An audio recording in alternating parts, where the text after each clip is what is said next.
l'ensemble du marché va basculer vers l'électrique. C'est inévitable. En fait, une voiture électrique, dans quelques années, ça va coûter moins cher qu'une voiture thermique. L'acheteur de grands groupes n'est pas un risk-taker. Donc nous, on a dû mettre en place et construire tout un faisceau d'indices qui permettait à ces grands groupes-là de se dire « je vais avoir confiance dans Electra, c'est une boîte solide, ils vont exister demain ». Bonjour à toutes et à tous. Aujourd'hui, on a le plaisir de recevoir Aurélien Demeaux, le cofondateur et CEO de Electra. Bienvenue. Merci. Bienvenue Aurélien. Salut Aurélien. Alors, je vais essayer de parler un petit peu de toi. Si je dis des bêtises, on peut toujours se le dire en off et on coupe tout et on recommence. Donc, tu as commencé par cofonder Cheers, que je pense que beaucoup du grand public connaissent, qui est une startup spécialisée dans l'impression de photos et qui est arrivée jusqu'à 50 millions d'euros de chiffre d'affaires et qui a été rachetée par le concurrent allemand, si je ne dis pas de bêtises, en 2018, à peu près dans ces eaux-là. Absolument. Ça, c'était ta première expérience d'entrepreneur avant de te lancer dans Electra, où l'idée, c'est de électrifier les routes. On va y revenir. Qu'est-ce que ça veut dire, électrifier les routes aujourd'hui ? Tu cofondes Electra avec une promesse claire qui est que de craquer la recharge ultra rapide et accessible, parce que dans un monde où tout le monde devrait circuler au moins en Europe dans le véhicule électrique, comment faire pour que ce moment-là soit aussi facile qu'une recharge à essence qu'on peut avoir aujourd'hui. L'idée, c'est que ce soit fluide partout, à la fois en ville et à la fois sur les routes, qui sont deux challenges qui ne sont pas tout à fait les mêmes. En 4 ans, évidemment, le gros challenge, c'était de lever de l'argent, de convaincre des entreprises de te suivre. Et dans cet exercice-là, tu as excellé avec 650 millions d'euros de levée depuis la création en equity. Et aujourd'hui, il y a plus de 3500 recharges qui sont déployées partout en France, pour l'instant. Partout, en France et dans 9 autres pays, donc dans 10 pays, on a 3500 points de charge rapide. 3500 par charge rapide. Déjà 65 millions d'euros de chiffre d'affaires pour la société, donc une vraie réussite qui s'annonce comme un des leaders du secteur. Donc, au-delà des chiffres, ce que tu cherches à faire et qui est peut-être ce qui est ancré en toi depuis Cheers, c'est de créer une expérience utilisateur qui soit exceptionnelle, sachant qu'aujourd'hui, il va y avoir, on va y revenir dans le scale, il y a beaucoup de concurrence, donc les gens sont très attachés à ce qui peut se passer à la fois dans la partie technologique, mais aussi dans la partie réelle, du moment où ils se retrouvent à brancher leur voiture. Et donc, rien n'est laissé aux arts dans l'entreprise, c'est ça qu'on va essayer de voir ensemble dans cet épisode. Il y a 3 parties dans le podcast, pour rappel, il y a le 0 to 1, la partie scale et ensuite le next game. Donc, ce que je te propose dans la partie 0 to 1, c'est que, est-ce que tu peux peut-être nous représenter ton parcours, aussi nous parler d'Electra, son business model pour ancrer nos auditeurs dans comment ça fonctionne effectivement ce modèle-là. Et c'est parti. Et ta vision de départ aussi, qu'est-ce qui t'a amené à te lancer là, dans cette aventure ? Avec plaisir. Donc moi, je m'appelle Aurélien Demeaux, j'ai 38 ans, 3 enfants et je suis entrepreneur depuis 15 ans maintenant. Comme tu as dit, j'ai créé une première entreprise en 2010 qui s'appelle Cheers et avec un copain d'école, assez basiquement. Moi, j'avais fait plutôt de la finance d'entreprise à l'école, puis un stage en M&A, ça m'avait pas plu. Et donc, on s'était dit, on va monter une boîte ensemble. Et puis, on avait observé qu'il y avait quand même un trend qui était que les gens prenaient de plus en plus de photos avec leur téléphone et qui mettaient de plus en plus de photos sur les réseaux sociaux. Et donc, partant de là, on s'est dit, on va inventer un nouveau système de génération 2.0 pour imprimer ces photos. Voilà, c'était ça l'histoire. C'était une belle marque, Cheers, hein. Et voilà, donc c'est parti un peu de cette idée basique de 2 copains d'école, tu vois. Plus, je pense, si je suis totalement transparent, moi, je n'ai jamais été un amoureux de la photographie, je ne me balade pas dans Paris avec un appareil photo, etc. Ce qui m'intéressait vraiment, c'était l'aventure entrepreneuriale. C'était de me dire, on est en 2010, il y a tout un écosystème autour de la technologie et de l'innovation qui est en train de se passer. On commençait à voir, tu vois...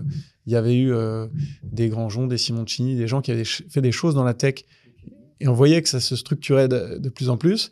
Et moi, je me disais, en fait, j'ai envie de faire partie de ça. J'ai envie de créer un projet. Tu sentais qu'il se passait un truc. Voilà, il se passait un truc. J'avais envie de démarrer un projet. Donc, c'est plus pour ces raisons-là, on va dire, que pour réellement un amour de la photo. Mais il se trouve que du coup, le e-commerce, puisque c'est ça l'activité de Cheers, c'était d'imprimer les photos des gens et de leur envoyer à la maison. Donc, c'est l'e-commerce.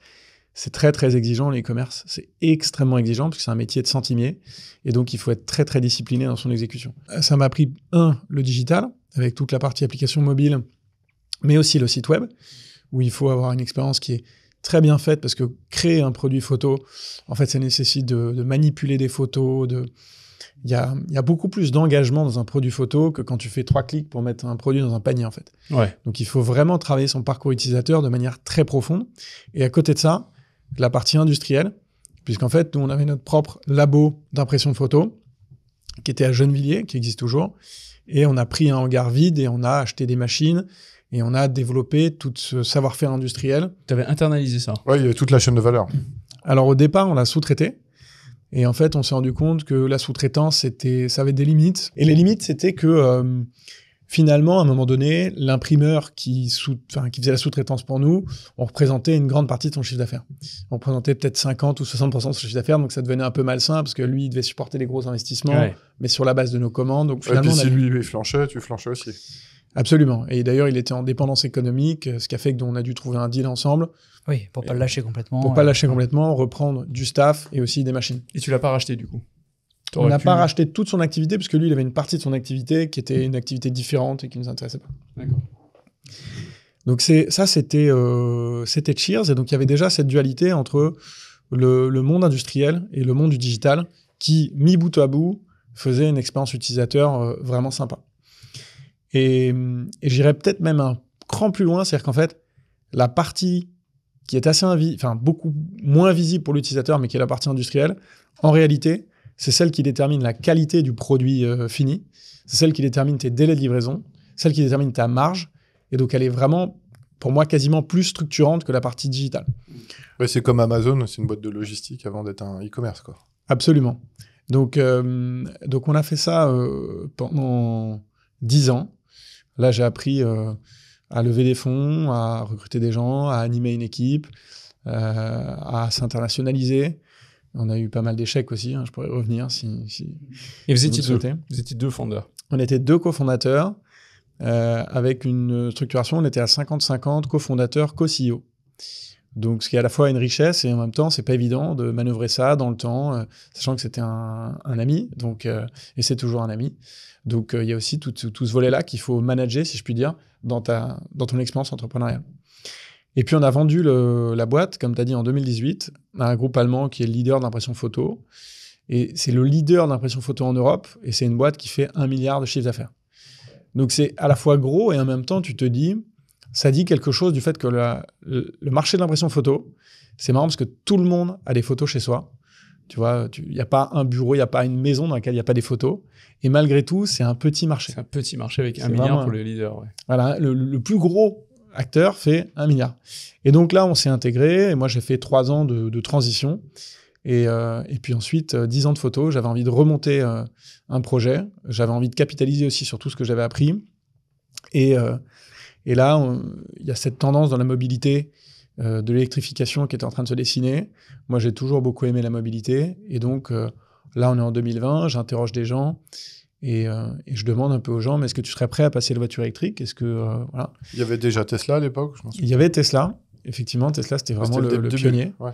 Et c'est eux qui avaient des voitures où tu avais des autonomies à 400-500 km. Aujourd'hui, il y en a plein, mais à l'époque, il y avait quand même globalement Tesla. Il n'y avait pas encore les Chinois qui arrivent en Europe. Il n'y avait pas encore les Non, Chinois. mais même Tesla, c'était encore une marque pas aussi forte que maintenant. Non, Donc- et 400, c'était déjà un max, en gros, en termes de charge. Ouais, alors en termes d'autonomie, ils devaient être à 400-450 km et maintenant ils sont plutôt à 600, 550. Mais tu sens quand même que ça va bouger vers l'électrique. Ah bah, c'est en train de basculer de manière... on pourra parler de l'électrique longtemps, mais j'ai une certitude sur laquelle j'ai vraiment assez peu de doutes, c'est l'ensemble du marché va basculer vers l'électrique. C'est inévitable. Et donc c'est pour ça que parfois, et moi je passe beaucoup de temps, comme vous pouvez imaginer, avec des partenaires, avec des amis, avec des politiques, parce que je suis président de Charge France, qui est une association qui regroupe tous les opérateurs de bornes de recharge. Et en fait, cette vague-là, elle va advenir pour une raison simple, c'est qu'en fait, une voiture électrique, dans quelques années, ça va coûter moins cher qu'une voiture thermique. Parce que avec les économies d'échelle et avec l'amélioration de la densité énergétique et des propriétés des batteries, on va arriver à un véhicule électrique qui va être moins cher qu'un véhicule thermique. Raison pour laquelle le marché, de manière massive en Chine, se tourne vers l'électrique. C'est pas parce que les Chinois sont plus écolos que nous, en fait, qu'ils achètent des voitures électriques. C'est juste que ça leur coûte moins cher. Et nous, c'est exactement ce qui va se passer. Comme rouler en électrique, si tu veux, ça coûte 2 fois moins cher que de rouler au thermique, au moins 2 fois moins cher. En plus, tu n'as pas de maintenance parce que c'est très simple, une voiture électrique.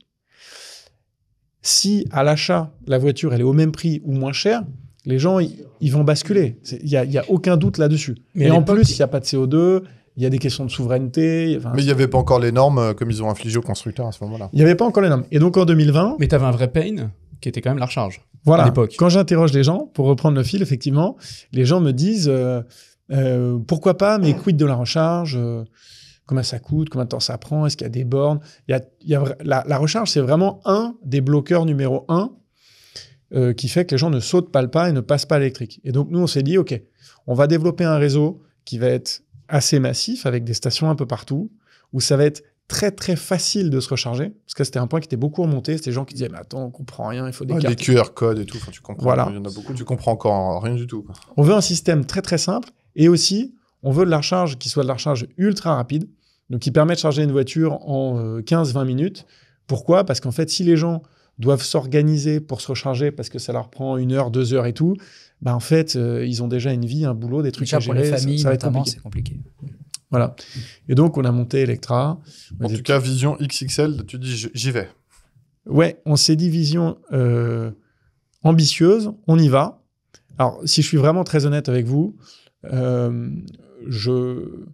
j'aurais pas pu imaginer et penser qu'à l'époque, on allait se développer si rapidement et lever autant d'argent et se développer à l'international aussi vite.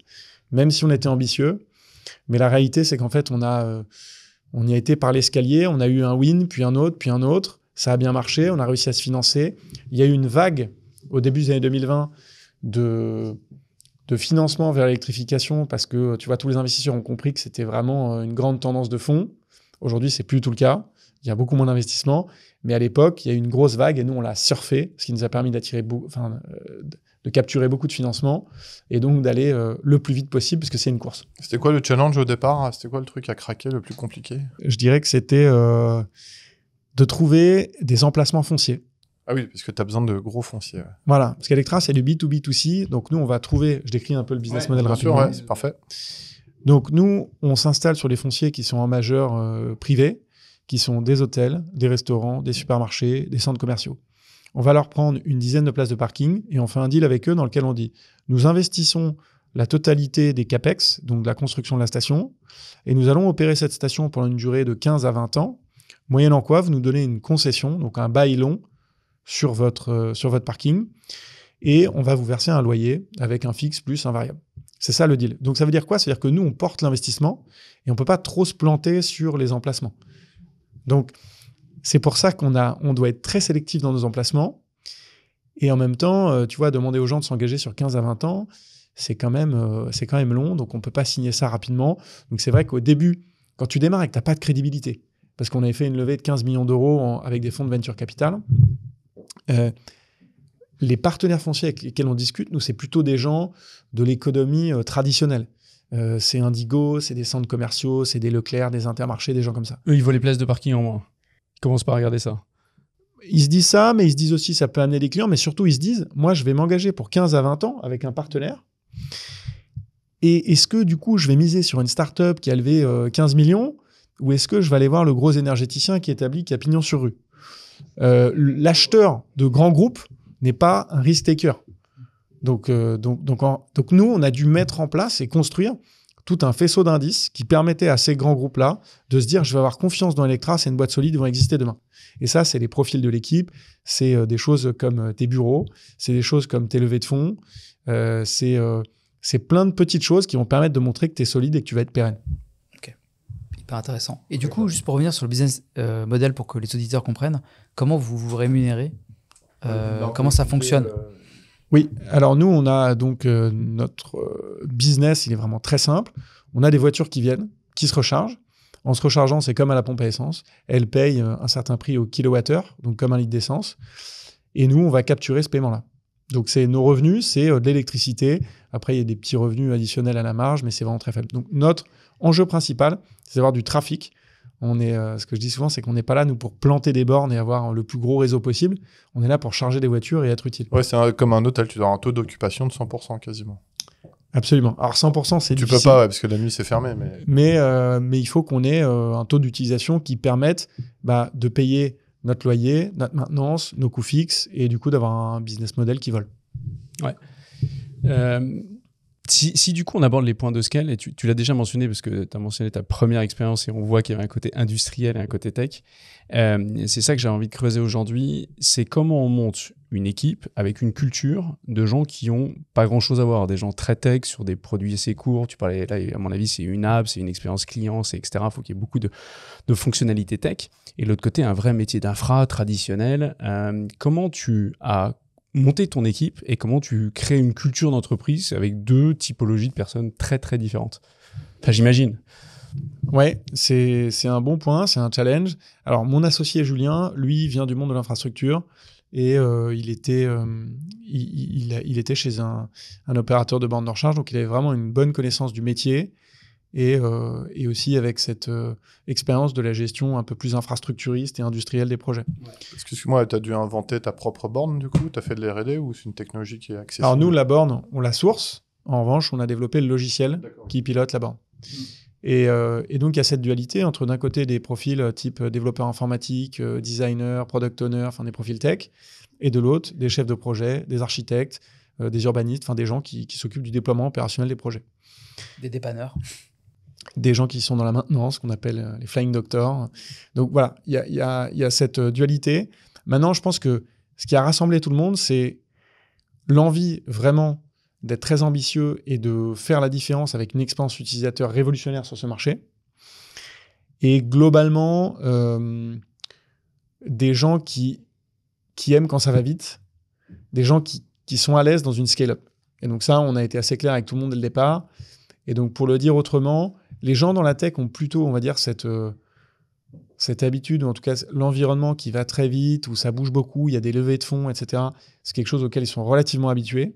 C'est peut-être un peu moins le cas du côté des gens qui sont dans la gestion de projet, dans l'infrastructure, parce que les boîtes, voilà, les boîtes traditionnelles en fait, dans ce secteur sont plus installées, établies, avec des cycles à maturité. Et donc, ces gens-là, on a fait bien attention à ce que ce soit des gens qui aient vraiment un mindset et une psychologie où ils sachent, où ils aient envie en fait d'aller dans un projet où justement ça va vite. Et bien souvent, on a recruté des gens en fait qui nous disaient, moi je suis dans une grosse boîte, c'est cool, mais j'aimerais quand même avoir quelque chose qui va plus vite, où je peux prendre plus d'initiatives, etc. Et nous on leur dit, ok, toi tu vas être le bon profil. Mais si je fais un parallèle, souvent tu as des métiers traditionnels qui essayent de recruter de la tech parce qu'ils veulent se digitaliser, ils sentent bien qu'il y a un tournant à prendre. Et c'est très compliqué pour eux parce que les techs, évidemment, il y a beaucoup plus de demandes que d'offres. Et donc, quelque part, c'est difficile de faire venir des talents dans des métiers traditionnels. Et comment, toi, tu fais venir toute une équipe de dev pour monter cette appli? Parce que c'était clé pour ton expérience utilisateur, si j'ai bien compris, parce qu'il fallait que ce soit simple, etc.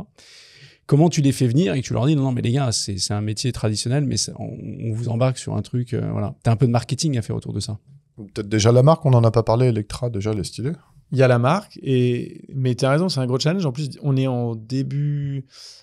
fin 2020, début 2021. Et donc, à ce moment-là, on est quand même en pleine bulle tech où tout le monde paye, surpaye, tout le monde a go des moyens, fait des levées de fonds tous les 6 mois et tout. Donc pas facile. Moi, malgré tout, j'ai quand même cette expérience de Cheers avec une gestion, tu vois, de profil plutôt tech. Donc, j'appelle quelques anciens de Cheers qui ont la gentillesse de venir. Et puis, à partir de là, on leur vend une mission, qui est une mission de décarboner les transports. Aujourd'hui, le transport, c'est 30% des émissions de CO2 en France. Donc, en termes d'impact, c'est majeur. C'est vraiment très, très massif, l'impact que tu peux avoir. Et ça, il y a beaucoup de gens qui se reconnaissent là-dedans. Et puis, le fait que, je pense qu'ils ont besoin de sentir que le profil infratech, avec l'aspect tech au cœur du projet, est porté par les fondateurs et par moi. Ouais. Tu peux développer un peu ça, cette partie-là? Parce que c'est clé, en fait. Tu es en train de dire, en gros, les gars, il y a 2 jambes Voilà. Je pense que des développeurs tech qui sont, si vous voulez recruter des bons, étant donné que le marché de la tech est très tendu et qu'ils ont plein d'opportunités dans la tech, si on veut les attirer sur un projet qui est un peu, on va dire, exotique, il faut arriver à les rassurer sur le fait que la tech n'est pas un nice to have, c'est pas un add-on, c'est vraiment central dans le projet.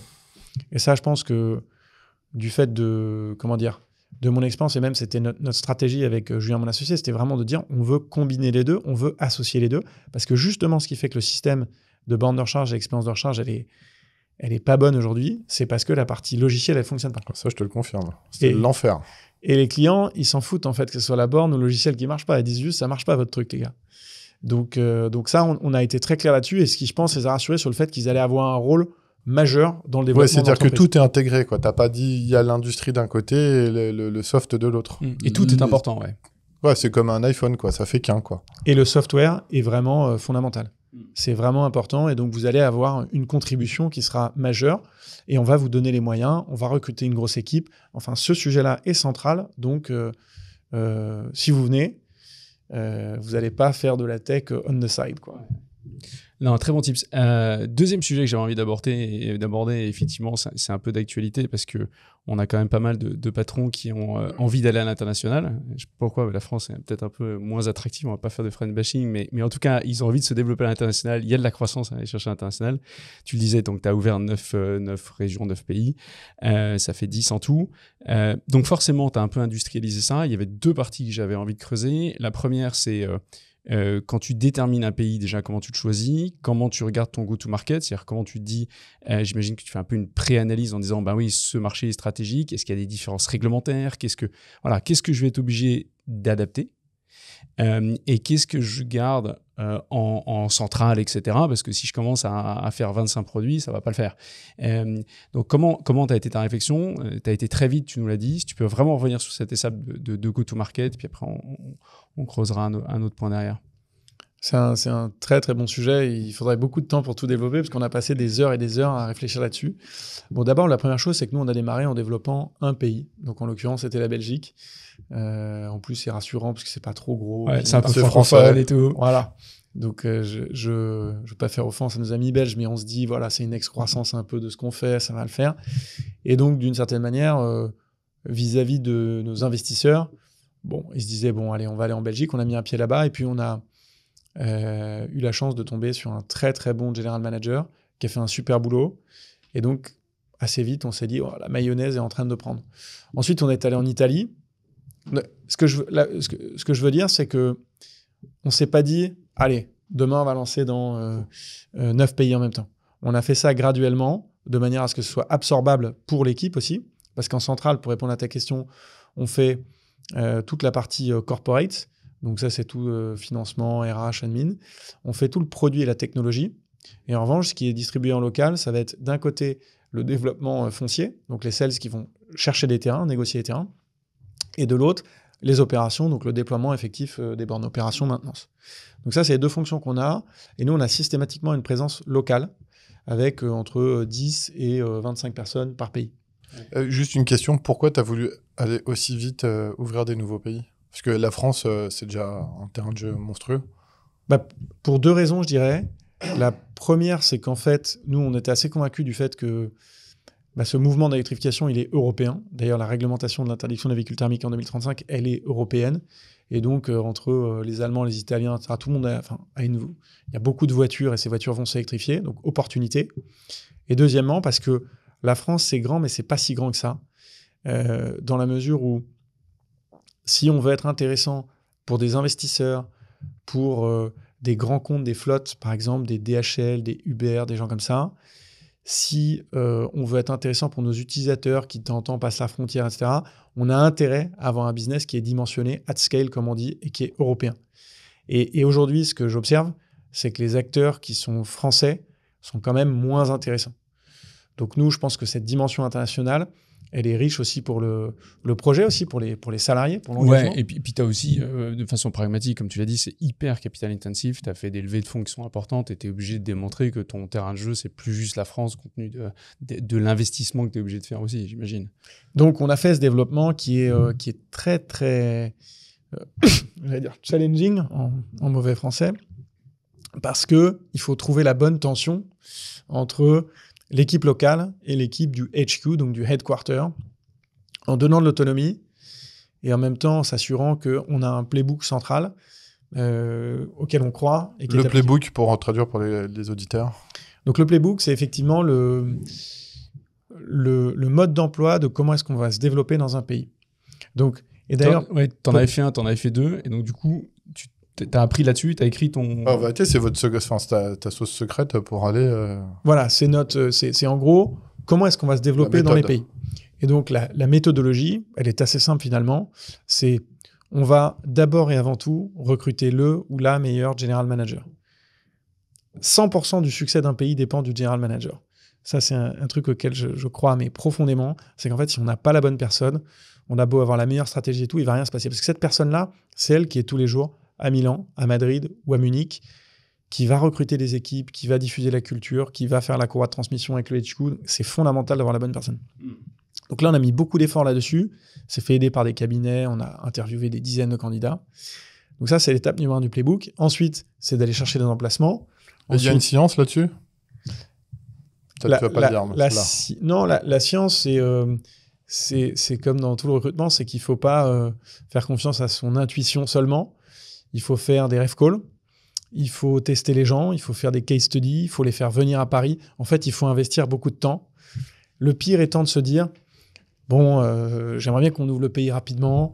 Lui, il a une expérience sympa. Il a l'air de... Ça va le faire. Non, ça va pas le faire. Ouais. Ça va pas le faire. Ou alors, c'est vraiment une chance sur 10. Ouais, tu pars a priori que ça le fera pas, quoi.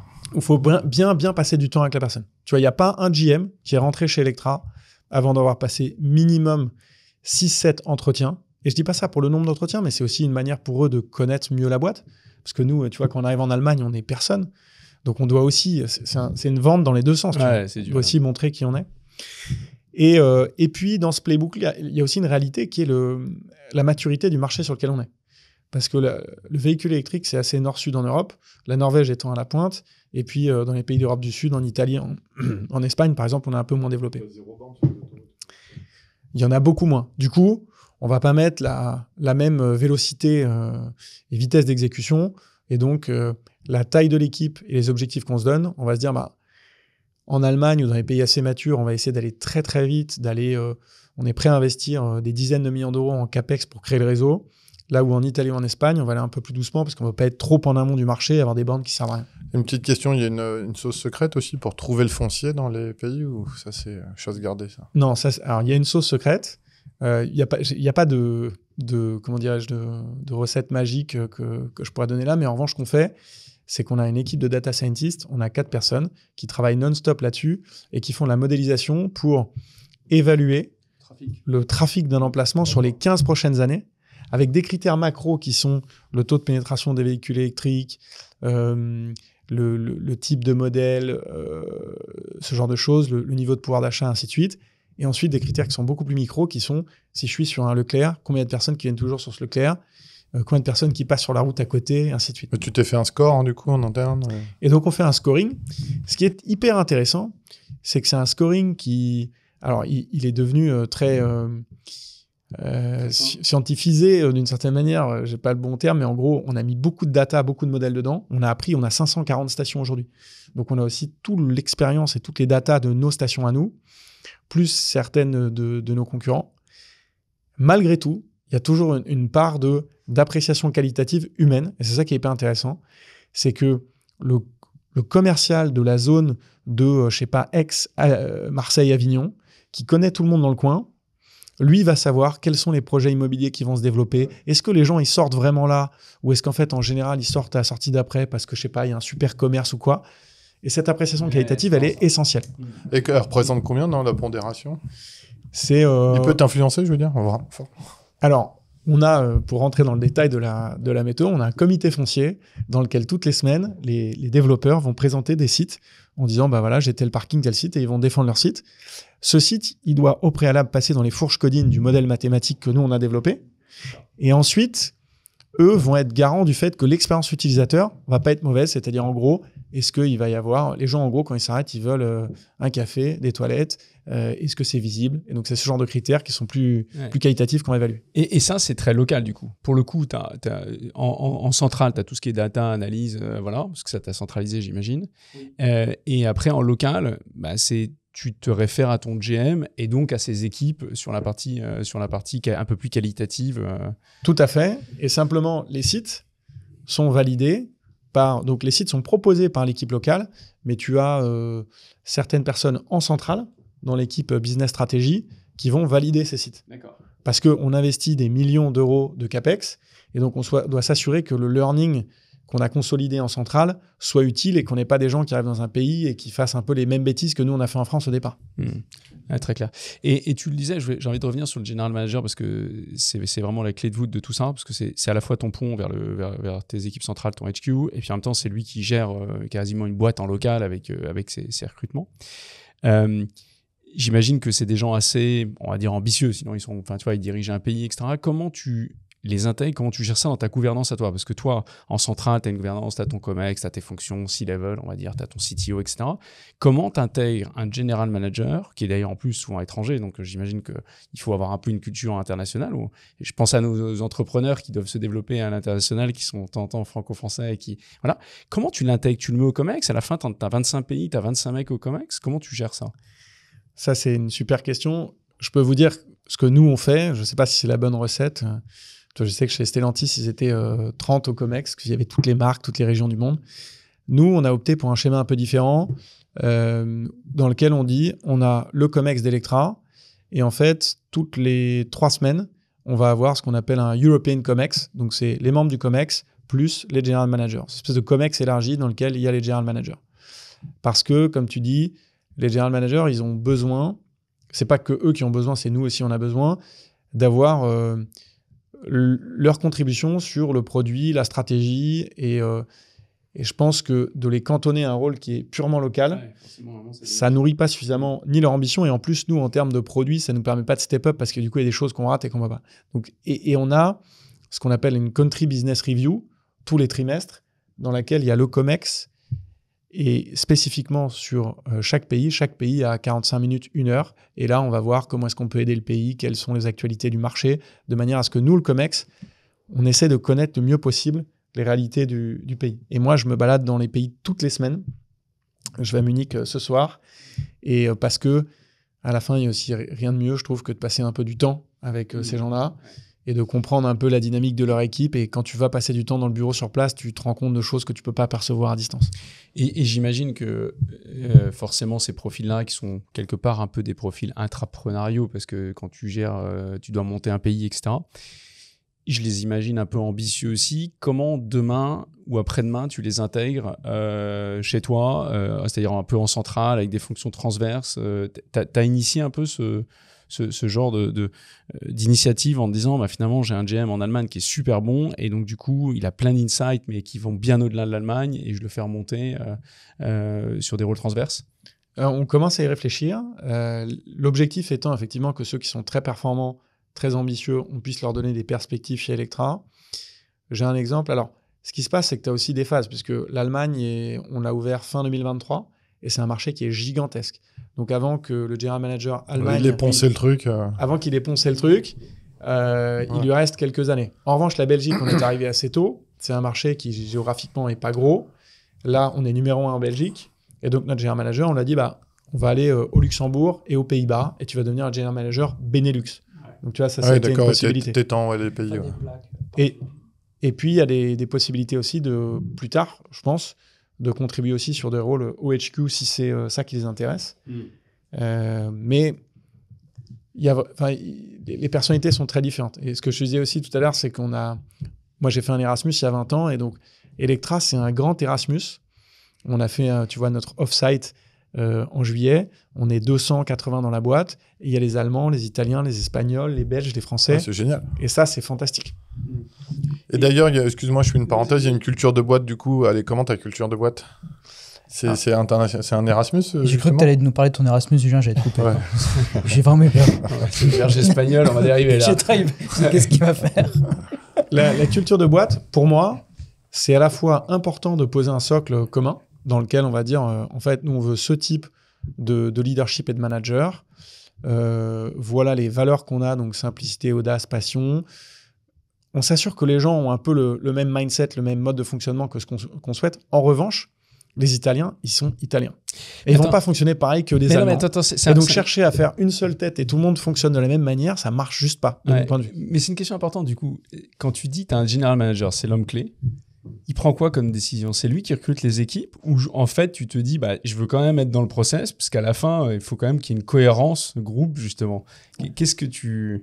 Qu'est-ce Alors, que tu délègues et qu'est-ce qu'à un moment tu te dis non Ouais, en fait, c'est quoi la part de sa Ouais. responsabilité? le rôle du GM local, du General Manager, c'est de développer le business comme s'il l'avait monté from scratch, mais avec notre appui et du coup avec l'œil, on va dire, du HQ. Donc c'est lui qui va recruter ses équipes.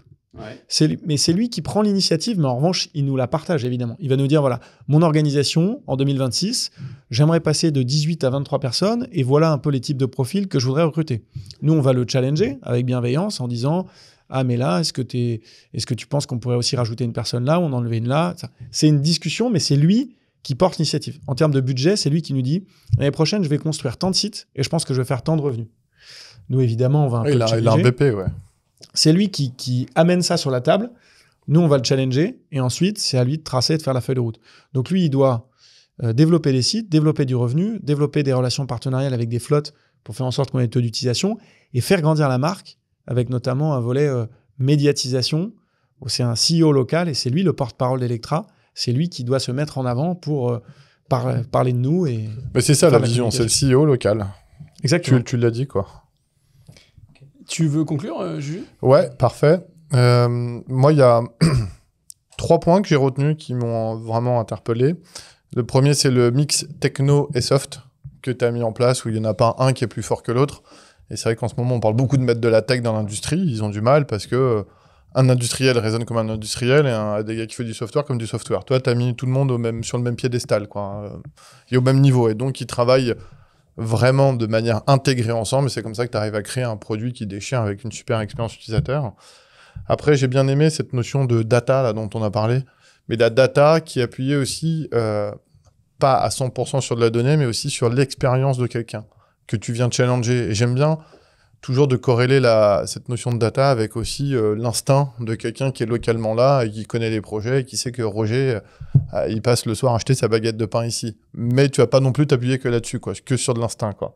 Et le dernier point qu'on vient de dire, j'aime bien la vision du CEO local. Ça peut être une bonne punchline où finalement tu laisses quand même les mains libres sur le fait de développer son business. Donc c'est ce que tu disais, Aymeric, c'est de l'intrapreneuriat, tout en amenant du support bienveillant derrière et en challengeant un CEO comme si tu étais investisseur à ses côtés, que tu viens de challenger sa feuille de route. C'est le moment, je pense, de passer au next game, avec peut-être ton introduction pour les auditeurs, la position dans laquelle tu te retrouves aussi, c'est finalement, tu peux te retrouver dépendant à certaines lois qui peuvent être votées au niveau européen. On voit qu'elle est Retour questionnée. des humeurs. Non, mais elle est re-questionnée, il y a un peu des retours ailleurs de temps en temps que ça, donc j'imagine que ça te facilite pas la vie en tant que patron d'un business qui est dépendant de ça aussi en partie. Et il y a un gros concurrent au logo rouge qui a, alors même si tu as levé beaucoup d'argent, qui est infiniment plus riche et qui du coup que tu dois combattre pour gagner la partie. Donc je pense que c'est intéressant d'avoir ça en tête pour les auditeurs. Genre, tu décris une stratégie qui est exceptionnelle, mais il y a quand même des points durs à craquer pour aller vers le next game, et quel est-il? Et peut-être qu'on peut ouvrir une parenthèse et j'en profite. Il y a eu beaucoup d'annonces qui ont été faites sur les levées de fonds, notamment dans les boîtes de la tech et les licornes qu'on connaît. Toi, à la fois, tu as levé beaucoup d'argent en equity et aussi en dette, mais c'est intéressant, je pense, aux éditeurs que tu expliques aussi que c'est pas le même business model qu'une boîte tech, pure tech 100%, parce que tu as des actifs et ses concessions, etc. Et donc, voilà, c'est des gros chiffres de levée, mais derrière, tu as un business Ouais, model. même comptablement, c'est pas compté du tout de la même façon. Voilà. Ouais, on peut commencer par ça. Effectivement, nous, on a commencé à lever de l'argent avec des fonds de venture. Donc, parce qu'on était 3 associés et des slides. Donc, là, il n'y a que les fonds de venture qui peuvent nous financer. Ensuite, on a financé avec des fonds d'infrastructure. Donc là, moi, j'ai découvert le monde des fonds d'infrastructure. Ce qui est fascinant, c'est que comme c'est des gens qui investissent dans l'infra, donc c'est du rail, des aéroports, des autoroutes, c'est des gens qui ont des très, très gros moyens parce que par définition, ces projets, ça coûte beaucoup d'argent. Et puis ensuite, on a financé avec un fonds de pension qui est néerlandais, parce qu'on n'a pas de fonds de pension en France. Et donc, moi, j'ai un board dans lequel il y a Serena, qui est un fonds de venture, la BPI avec son fonds de venture, Euraseo, leur branche infrastructure, et puis le fonds de pension PGM. Donc, j'ai un attelage un peu hybride comme ça. Et pour l'instant, c'est plutôt une richesse qu'une source de conflit. Et je pense que évidemment, les VC ont en plus une sensibilité sur le produit, l'internationalisation, la marque, là où les fonds d'infra, ils ont vraiment une sensibilité sur le déploiement opérationnel et l'exécution du réseau. Le financement qu'on a fait, ça a été effectivement pas mal d'equity au départ, parce qu'on a besoin de fonds propres au début, parce qu'en fait, il n'y a pas grand monde qui prête à une jeune boîte qui a pas les 3-4 liasses fiscales, qui est pas rentable et compagnie. Et là, cet été, on a réuni un pool de 8 banques et on a fait un financement structuré, donc de 433 millions. Et parce que je pense qu'on a su leur montrer que, 1, on avait des economics qui tournaient rond. 2, ces economics, ces unit economics, si je puis dire, devraient faire en sorte que l'année prochaine, en 2026, on soit à break-even. Donc la boîte va voler, et ça, on a pu leur montrer. Et qu'on avait un réseau qui était suffisamment large et diversifié pour qu'ils puissent voir que justement leur risque à eux était diversifié, d'où le point de l'international, qu'on ne dépendait pas que d'un marché. Après, sur la réglementation, pour moi, la réglementation, elle est utile aujourd'hui pour démarrer, tu vois, l'électrique. Mais en réalité, dans 3-4 ans, de mon point de vue, il n'y a plus besoin de réglementation du tout.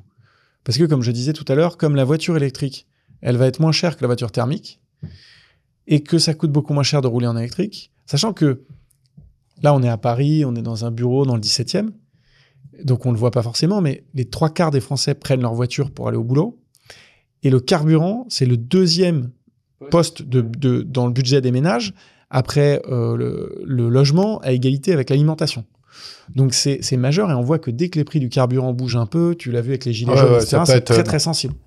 Donc c'est évident pour moi que les gens, à partir du moment où le produit, ils ont 4, 500, 600 km d'autonomie, qui peuvent recharger partout hyper rapidement, bah, ça va basculer vers l'électrique. Donc oui, c'est encore utile. J'étais hier à Bruxelles au Parlement européen parce qu'il y a des discussions sur justement cette trajectoire de 2035 où voilà, on a des débats animés avec des constructeurs automobiles, des équipementiers et tout ça. C'est normal, chacun dans son rôle, chacun défend ses positions. Malgré tout, je pense que ça changera rien à l'histoire. Et c'est d'ailleurs ce qu'on essaye modestement de passer comme message à la fois aux décideurs politiques, mais aussi aux constructeurs eux-mêmes, c'est de dire le cimetière est rempli de Kodak et de Nokia et de gens qui n'ont pas su négocier des virages technologiques. Et à partir du moment où tu sais que la technologie dominante des transports du XXIe siècle, c'est la voiture électrique à batterie, le plus tôt tu te mets sur le sujet à mettre tous tes investissements, tous tes efforts, le plus on pourra avoir des produits compétitifs vis-à-vis des Asiatiques et vis-à-vis des Américains. Parce que en fait, c'est très classique ce qu'on appelle le entrepreneur dilemma, le innovateur dilemma, pardon, le dilemme de l'innovateur. Quand tu fais 85% de tes revenus et 100% de ta marge sur du thermique, c'est difficile de mettre le poids du corps sur l'électrique. Mais là où un Tesla, un BYD qui est natif électrique, lui, il pense à ça matin, midi et soir à faire de l'électrique. Il le mange, ouais. Donc, il est plus performant. Et c'est marrant, il y a un comparatif et je suis en train de vous préparer une émission, vous savez, comme j'aime bien, entre l'histoire et les évolutions de business model. Et donc, je parlerai des Rothschild. Et ce qui est très intéressant, c'est que les Rothschild, et je vais pas tout vous dévoiler, mais on fait leur business évidemment dans la finance et qu'ils ont mis beaucoup de temps à partir dans le rail parce qu'il y avait une notion d'infrastructure, de capex à long terme et qu'il fallait complètement investir avec un business model, une courbe en J qui était très peu connue. Donc aujourd'hui, quand nous on parle là, ce que tu décris, c'est finalement des investissements considérables pour financer de l'infrastructure. À l'époque, il y avait les mêmes débats. C'était de se dire, est-ce que je vais financer quelque chose qui n'est pas du tout aussi rentable que de faire un prêt à l'État? Mais est-ce que le train est l'avenir? Est-ce qu'il faut y aller, etc. Ouais, c'est des vrais paris, hein, quand même. C'est des vrais paris. Le next game, du coup, tu avais la question de Juju sur ton next game. Donc le next game pour nous, il nous reste 1000 challenges. On n'est pas arrivé. Surtout qu'on est assez ambitieux en se disant, voilà, on a la possibilité de créer un champion français à l'échelle européenne dans la recharge. Et moi, je mesure aussi la chance que j'ai, parce que je suis entrepreneur depuis 15 ans, je discute beaucoup avec des entrepreneurs, mais d'avoir le bon produit sur le bon marché, avec la bonne équipe, avec le bon financement, au bon moment, c'est très rare. Et donc, je me dis, en fait, on a cet alignement de planète qui est exceptionnel, il ne faut pas le gâcher. Donc, nous, il va falloir qu'on fasse deux choses. D'abord, il faut qu'on arrive à tirer parti de la consolidation qui va avoir lieu dans notre secteur. Parce que comme dans tout nouveau secteur émergent, il y a beaucoup de candidats au départ et puis ça se rationalise petit à petit. Et puis même pour les clients, en termes d'expérience, c'est insupportable. Tu passes d'une borne à l'autre, c'est jamais la même chose. Voilà, il faut aussi... Contrairement à la pompe à essence où tu mets ta carte bleue et ça sort, quoi. Il faut rationaliser tout ça. Alors, on a des lecteurs carte bleue sur toutes les bornes, je le précise. Ouais. Mais ça, il faut qu'on tire parti de ça. Et la deuxième chose, c'est qu'on continue à faire grandir notre réseau pour devenir justement break-even, pour devenir rentable. Donc, normalement, c'est en 2026. Mais tant que c'est pas fait, c'est pas fait. Et moi, ma responsabilité de chef d'entreprise, c'est de faire en sorte que mon entreprise, elle soit pérenne et qu'elle ne dépende pas de l'argent d'investisseurs, mais qu'elle vole de ses propres ailes. Donc ça, c'est assez important. Ok, très bien. Tu veux venir sur quelques questions perso. Comme tout chef d'entreprise, j'imagine que ta vie va à 100 000 à l'heure. Comment tu progresses? Comment tu prends du temps pour toi? Comment tu te détoxes? Bah déjà, est-ce que je le fais? Est-ce que je le fais bien? Franchement, je sais pas. On va t'appeler ta femme et tes enfants. Comment je progresse? J'essaye de... En fait, peut-être la seule chose que vraiment je pense avoir bien réussi chez Electra, c'est de m'entourer des meilleurs. Vraiment les meilleurs. Et donc, je dis souvent, le COMEX d'Electra, c'est le Real Madrid. C'est vraiment des stars absolues. Bah, ils vont être contents d'écouter ça. Et je me pince parfois de me dire, mais on a des talents qui sont juste exceptionnels. Des gens qui vont à toute vitesse, qui sont smart, et qui ont aussi... c'est pas que une question de vivacité intellectuelle, c'est les qualités humaines aussi. Et ça me fait progresser parce que de travailler au contact de l'excellence et des meilleurs, ça crée un environnement stimulant où tout le monde veut se montrer qu'il est à la hauteur de l'autre et qui va monter le niveau de jeu. Donc, on se tire vers le haut mutuellement. On n'a pas envie de se décevoir et on a envie de montrer à tous qu'on est à la hauteur de l'enjeu et qu'on va réussir. Donc ça, je pense que c'est le meilleur moyen pour moi de progresser. Et je progresse beaucoup aussi en faisant, c'est-à-dire que nous, on est une boîte dans l'action, quoi. C'est-à-dire qu'on va tester des choses. C'est une des valeurs d'Electra, c'est d'être bold, tu vois, d'être audacieux, d'être courageux. On va tester des choses et puis ça marche pas, mais on va apprendre aussi en faisant. Et comment j'essaie de me détoxer, ça c'est plus difficile. Du sport, 2-3 fois par semaine. Donc là, je t'apprends rien, mais c'est un truc qui vide bien la tête. Et puis d'essayer de faire des coupures de mon portable. C'est pas évident, j'essaie de m'y mettre. Pour éviter, tu vois, quand tu es avec tes enfants, de sortir ton téléphone parce que vite, tu vas partir dans des pensées. Ouais, tu vas penser à ton rendez-vous, à ton problème que tu as eu la semaine précédente. Alors là, je dis pas du tout que j'y suis encore arrivé, mais en tout cas, c'est un des objectifs de cette année. Qui c'est que tu inviterais sur ce podcast? Bah donc tu l'as fait. Et qu'on a respecté le timing qui avait été imparti. Plein de gens. Je pense à un copain qui a monté une boîte, je ne sais pas si vous connaissez Clini, c'est une boîte de nettoyage. On l'a déjà eu. Vous l'avez déjà eu? Ah oui, Alexandre, bien sûr. Alex, bien sûr qu'on l'a eu. Tu peux lui parler de nous. Hein. C'est un de mes vieux potes d'enfance. C'est pas vrai. Sa boîte J'adore Alex. Il vient des fois me voir à Cannes, on mange de temps en temps ensemble. Ouais. Ah, il est top. Aldric, Émier de Climb, je ne sais pas si vous connaissez. Non. Climb, c'est l'IMB. Pour moi, c'est...